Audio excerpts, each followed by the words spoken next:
महात्मा ज्योतिबा फुले, आरक्षणाचे जनक छत्रपती शाहू महाराज आणि भारतीय घटनेचे शिल्पकार परमपूज्य डॉक्टर बाबासाहेब आंबेडकर या महापुरुषांच्या चरणी सर्वप्रथम मी आपला नमस्कार करतो।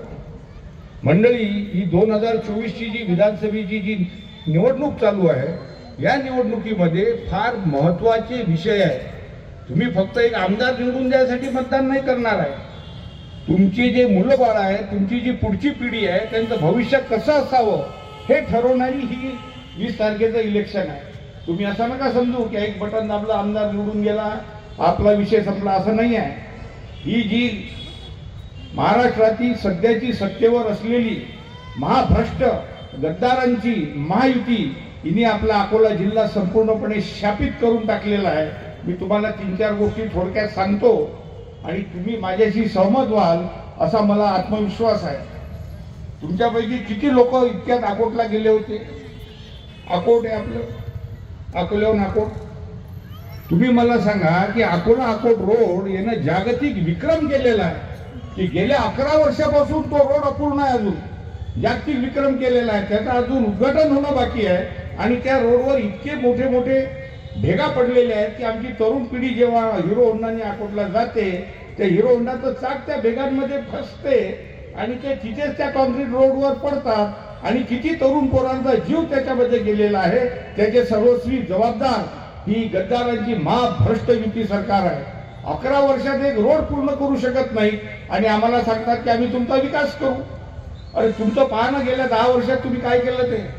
दुसरं उदाहरण सांगतो तुम्हाला, आपल्याजवळ महात्मा गांधीच्या अस्थी जिथं आपण विसर्जित केल्या की गांधीग्राम आहे, त्या गांधीग्रामवरून जेव्हा आपण जायंडा फाट्यावर जातो तर तिथे इंग्रजाच्या काळातला पूल आहे।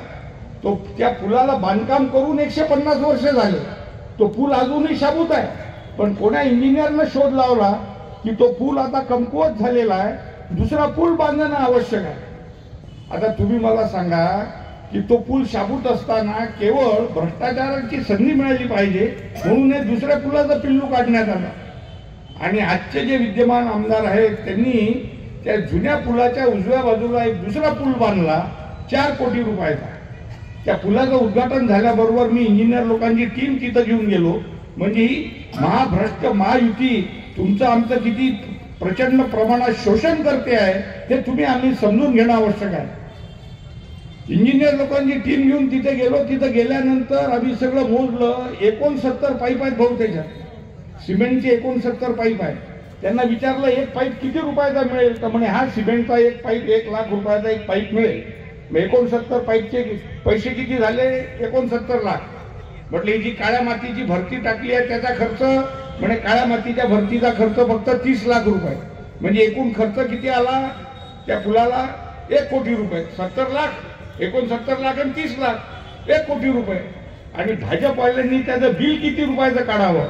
त्याचं बिल काढलं 4 कोटी रुपयाचं। म्हणजे एका रात्रीत तुमच्या आमच्या खिशातले 3 कोटी रुपये त्यांनी काढून घेतले, तुम्हाला आम्हाला पत्ताही लागू दिला नाही। गंमत अशी की पावसाळ्यात जेव्हा पहिला पाऊस आला तर पहिल्या पावसाचा पूल संपूर्णतः वाहून गेला, म्हणजे 4 कोटी रुपये गेले पाण्यात। तुमच्या आमच्या खिशातले 3 कोटी हरवले, ते तर हरवले। आता त्यांनी परत एक शक्कल काढलेली आहे की तो जो इंग्रज काळातला पूल आहे त्याच्या डाव्या बाजूला आता 36 कोटी रुपयाचा दुसरा पूल बांधायचा त्यांचा प्लॅनिंग चालू आहे। म्हणजे पदोपदी भ्रष्टाचार। म्हणूनच मी म्हणतो या भ्रष्ट महायुतीच्या कालखंडामध्ये हा अकोला जिल्हा शापित जिल्हा झालेला आहे। आमच्या शेतकरी समाजाचे हाल तर फारच वाईट आहे, इतके वाईट आहेत की माझ्या तोंडून शब्द निघत नाही। कापसाला हमीभाव नाही, सोयाबीनला हमीभाव नाही, तुरीला हमीभाव नाही आणि इतकी प्रचंड अतिवृष्टी झाली अकोला जिल्ह्यामध्ये की शेतांमध्ये पाणी साचून राहिलं, जमीन खरडून गेली आणि सोयाबीनचे पिकं सगळे पिवळे पडले। पण या महाभ्रष्ट महायुती सरकारनं शेतकऱ्याच्या पात्रावर 1 रुपया सुद्धा फेकून मारला नाही।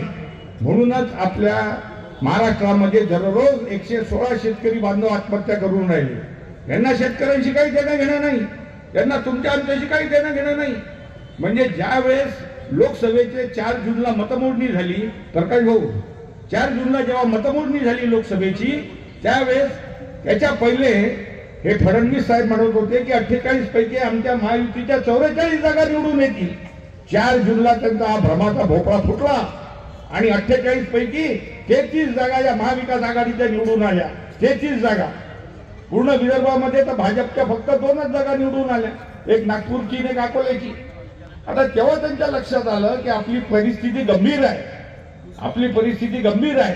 तर जेव्हा पडली मतांची कडकी, जेव्हा पडली मतांची कडकी तेव्हा बहीण झाली लाडकी. अशी आपोआप नाही झाली बहीण लाडकी. जेव्हा पडली मतांची कडकी तेव्हा बहीण झाली लाडकी. आणि किती मस्तवालपणा आहे त्यांच्यामध्ये. आमच्या आया बहिणींचं मत 1500 रुपयात, त्यांची इच्छा आहे की 1500 रुपयात आम्ही आया बहिणीचं मत आम्ही विकत घेऊन टाकू.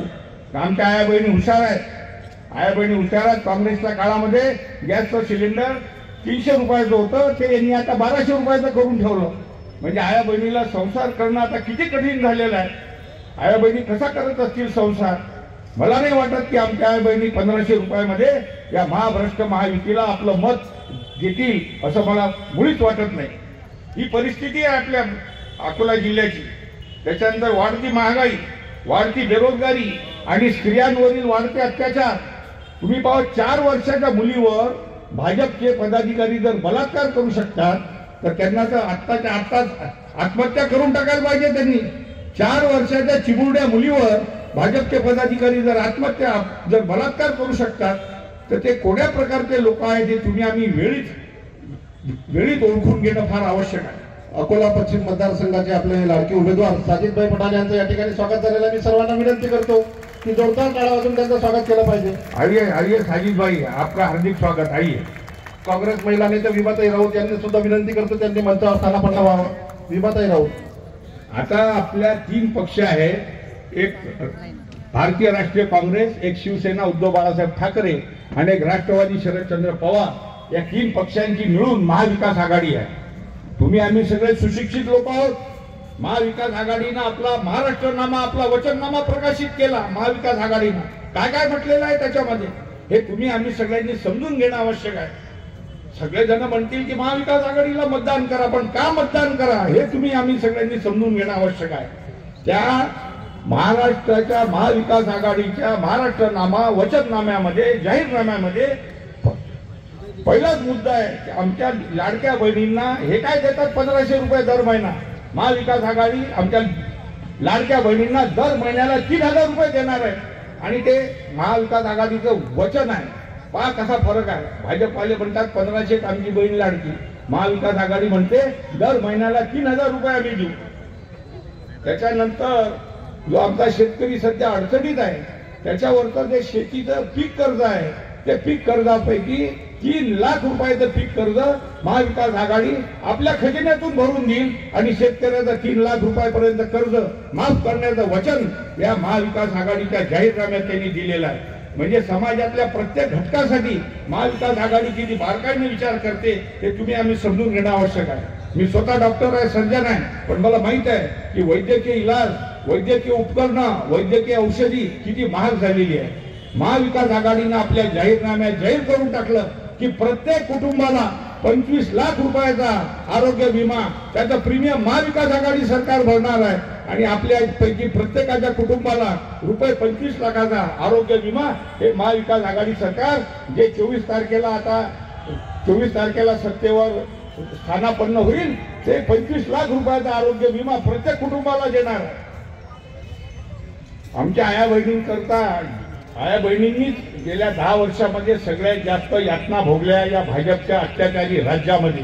महागाईपासून, गॅस सिलेंडर पासून सगळ्या विषयांवर. तर महाराष्ट्रभर आमच्या आया बहिणींकरता मोफत बस प्रवास. अकोल्याच्या बस स्टँडवर जायचं, पंढरपूरचं तिकीट काढायचं, कंडक्टर पैसे मागणार नाही. तुळजापूरचं तिकीट काढायचं, कंडक्टर पैसे मागणार नाही. मुंबई पुण्याचं तिकीट काढायचं, कंडक्टर पैसे मागणार नाही. ज्या राज्यामध्ये काँग्रेसचं सरकार आलं, तेलंगणात आलं, कर्नाटकामध्ये आलं, हिमाचलमध्ये आलं, त्या राज्यांमध्ये सगळ्या आया बहिणींचा सन्मान म्हणून त्यांना मोफत बस प्रवास आहे. आता 3 लाखापर्यंत शेती कर्ज महाविकास आघाडी माफ करणार आहे. त्याच्यातून प्रश्न उपस्थित होतो की प्रामाणिकपणे कर्ज परतफेड करणाऱ्या शेतकऱ्यांकरता महाविकास आघाडी काय करणार आहे. प्रामाणिकपणे कर्ज परतफेड करणाऱ्या शेतकऱ्यांकरता महाविकास आघाडी ₹50,000 अनुदान प्रामाणिकपणे कर्ज परतफेड करणाऱ्या शेतकऱ्याला देणार आहे. हे महाविकास आघाडीच्या वचननाम्यामध्ये लिहिलेलं आहे. आमचे बेरोजगार युवक, मला तर त्यांचे हाल पावले जात नाही. उच्च शिक्षणासाठी अकोल्यात सोयी नाही. मुंबई पुण्याला जा, शिकून आले, अकोल्यात नोकऱ्या नाही. नोकरी करायची असेल तर परत मुंबई पुण्याला जा. म्हणजे सगळ्या सरकारी डिपार्टमेंटचं, महामंडळांचं या मोदी सरकारनं प्रायव्हेटायझेशन करून टाकलं. तर या बेरोजगार युवकांनो, तुम्ही तुमची आशा घालू नका, तुम्ही निराश होऊ नका. महाविकास आघाडीचं सरकार सत्तेवर आणा. महाविकास आघाडी आमच्या बेरोजगार युवकांना दर महिन्याला ₹4,000 त्याला स्टायपेंड देणार आहे की तुला नोकरी लागेपर्यंत तुझा घराचा संसार थांबला नाही पाहिजे. दर महिन्याला ₹4,000 बेरोजगार युवकांना देणार आहे. आणि सगळ्यात शेवटचा मुद्दा, आमचे सर्वोच्च नेते माननीय राहुलजी गांधी यांची ही पक्की धारणा आहे की जातीगत जनगणना केल्याशिवाय आपल्या देशासमोर पर्याय नाही. त्याला हिंदीमध्ये म्हणतात जातीगत जनगणना आणि आपल्या साध्या मराठी भाषेत म्हणतात जात न्याय जनगणना. म्हणजे जिसकी जितनी संख्या भारी उसकी उतनी हिस्सेदारी. ज्या समाजाचं, ज्या जातीचं जितकं प्रमाण भरेल समाजामध्ये, त्याला विकासामध्ये तितके टक्क्याचं योगदान देण्याचा शब्द महाविकास आघाडीनं दिलेला आहे आणि तो पूर्ण केल्याशिवाय राहणार नाही. आजच्या प्रसंगी आपले लोकप्रिय उमेदवार माननीय साजिद खान पठाण इथे हजर झालेले आहेत. माझी तुम्हाला सर्वांना हात जोडून नम्र विनंती आहे की येणाऱ्या 20 तारखेला तुम्ही काही 7 वाजताची वाट पाहू नका. सकाळी 7 वाजताची तुम्ही झोपेतून उठले की 6:30 वाजताच मतदान केंद्रावर चालले जा. त्या दिवशी आंघोळ करणं महत्वाचं नाही आहे. ही महाभ्रष्ट युती सत्तेवर खाली खेचणं महत्वाचं आहे आणि आपल्या साजिद भाईला महाराष्ट्राच्या विधानसभेमध्ये पाठवणं महत्वाचं आहे. काही तिथं मतदान केंद्रावर गेल्यावर कोणी विचारत नाही की तुम्ही आंघोळ केली की बिना आंघोळीचे आले. 6:30 वाजता पोहोचून जा. असं समजा की मतदानाचं उद्घाटन तुमच्या शुभ हस्ते आहे. केंद्र उघडल्याबरोबर पहिलं मतदान करा, त्याच्यानंतर आपले बाकीचे कामं करा. येणाऱ्या 20 तारखेला 3 नंबरचं बटन आहे पंजाचं, आमच्या साजिद भाईचं. ते बटन दाबून त्यांना आपण आशीर्वाद रूपी प्रचंड बहुमतानं विजयी करावं अशी नम्र विनंती करून मी थांबतो. जय काँग्रेस, विजयी काँग्रेस.